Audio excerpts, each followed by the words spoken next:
సరికొత్త వార్తలతో లేటెస్ట్ అప్డేట్స్తో మీ ముందుకు వస్తున్న కలం న్యూస్ ఛానల్ను సబ్స్క్రైబ్ చేయండి, లైక్ చేయండి మరియు షేర్ చేయండి. మీ అభిప్రాయాలను మాకు తెలియజేయండి.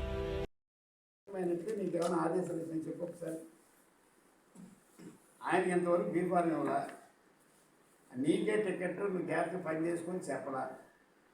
మరి మేము నిన్ను అడిగితే నీకు బాధ కలదా? మా ఇన్ఛార్జ్ అని నీకెందుకు? నువ్వు అడిగావు కాబట్టి, నువ్వు కామెంట్ చేసావు కాబట్టి నేను ఇది మాట్లాడతాను. మీకు కన్ఫర్మ్ చేయలేదుగా సీటు, మీకు సీట్ కన్ఫర్మ్ చేయదా? మాకు ఇన్ఛార్జ్ లేదని కామెంట్ చేస్తారు. మా ఇన్ఛార్జ్ మా అంతర్గత విషయం, మీ సీట్ విషయం మీ అంతర్గత విషయం. కాబట్టి దయచేసి ఇక నుంచి మాట్లాడేటప్పుడు నువ్వు ఎవరినో టార్గెట్ చేసుకుని మాట్లాడుతావు. నేను గవర్నమెంట్ యాక్చువల్ ప్రభుత్వం తరఫునే మాట్లాడుతున్నాను. ప్రభుత్వం మా అధికారంలో మా పార్టీ ఉన్నప్పుడు మేము ఆ పార్టీలో ఉన్నాం కాబట్టి చెప్తున్నాం.